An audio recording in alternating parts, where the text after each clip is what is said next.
Guarantee ಬಂದಿಂದ ಖಜಾನೆಗೆ ಹೊಡೆತ ಬಿತ್ತು ಅನ್ನೋ ಮಾತಿದೆ. ಅದೇ ವಿರೋಧ ಪಕ್ಷದವ್ರು ಮಾತಾಡಂತದ್ದು, ವಿರೋಧ ಪಕ್ಷದವ್ರು ಮಾತಾಡೋದೆಲ್ಲ ಸುಳ್ಳ. 100% ಅವರೆಲ್ಲ ಬರೀ ಸುಳ್ಳು ಮಾತಾಡೋದು ಬಿಟ್ರೆ ನಿಜವಾಗಿರೋದಂತ ವಾಸ್ತವಾಂಶನ ವಿರೋಧ ಪಕ್ಷ ಏನು ಕೆಲಸ ಮಾಡಬೇಕು, ಸರ್ಕಾರ ಒಂದು ಎಚ್ಚರಿಕೆ ಕೊಡೋಂಥದ್ದು, ಸರ್ಕಾರಕ್ಕೆ ಒಂದು ಒಳ್ಳೆ ದಾರಿ ತೋರಿಸೋಂಥವು ಕೆಲಸ ಮಾಡ್ತಾ ಇಲ್ಲ. ಪ್ರತಿಯೊಂದಕ್ಕೂ ಕೂಡ ವಿರೋಧ ಮಾಡೋದು ಮತ್ತೆ ಇಲ್ಲದೇ ಇರೋಂಥದ್ದನ್ನು ಟೀಕೆಗಳು ಮಾಡೋದೇ ಇವತ್ತು BJP ಸರ್ಕಾರ ನಾವು ಮಾಡ್ತಾ ನೋಡ್ತಾ ಇದ್ದೀವಿ. ಯಾವುದೇ ಪಕ್ಷ ವಿರೋಧದಲ್ಲಿದ್ರು ವಿರೋಧ ಪಕ್ಷದ ಕೆಲಸ ಸುಳ್ಳು ಹೇಳೋದು ಅಂತನ ಇಲ್ಲ. ವಿರೋಧ ಪಕ್ಷದ ನಾಯಕರಾಗಿ ಸಿದ್ದರಾಮಯ್ಯ ಇದು ನೋಡಿದ್ದೀನಿ ನಾನು.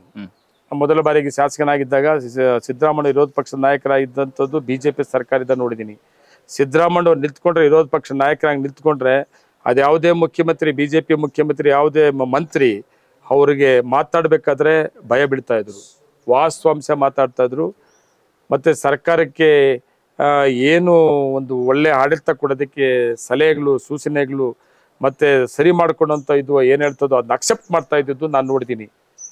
ಬೊಮ್ಮಾಯಿಯವರಾಗಿರ್ಬೋದು ಮುಖ್ಯಮಂತ್ರಿ BJP ಇದ್ದ ಸಂದರ್ಭದಲ್ಲಿ, ಮತ್ತು ಬೇರೆ ಮಂತ್ರಿಗಳಿರ್ಬೋದು ವಿರೋಧ ಪಕ್ಷದಲ್ಲಿ ಸಿದ್ದರಾಮಯ್ಯವ್ರು ಮಾತಾಡ್ತಾ ಇದ್ದು. ಮತ್ತು ಈಗಿನ ವಿರೋಧ ಪಕ್ಷದ ನಾಯಕರು, ಕಾಂಗ್ರೆಸ್ ಸರ್ಕಾರ ಇದೆ, ಸರ್ಕಾರದ ಜೊತೆಗೆ BJP ವಿರೋಧ ಪಕ್ಷದ ನಾಯಕರು ಎಷ್ಟು ಡಿಫರೆನ್ಸ್ ಇದೆ ಅಂದರೆ, ಸಿದ್ದರಾಮಯ್ಯ ವಿರೋಧ ಪಕ್ಷ ನಾಯಕರಿಗೆ ಮತ್ತು ಇವತ್ತಿನ ವಿರೋಧ ಪಕ್ಷ BJP ನಾಯಕರಿಗೆ ವೈಯಕ್ತಿಕವಾಗಿ ರಾಜಕೀಯವಾಗಿ ಮಾತಾಡೋದು ಬಿಟ್ರೆ ಆ ವಿರೋಧ ಪಕ್ಷದ ಸ್ಥಾನ, ವಿರೋಧ ಪಕ್ಷದ ಜವಾಬ್ದಾರಿ ಅಂದ್ರೆ ಮರ್ತು ಬಿಟ್ಟಿದ್ದಾರೆ.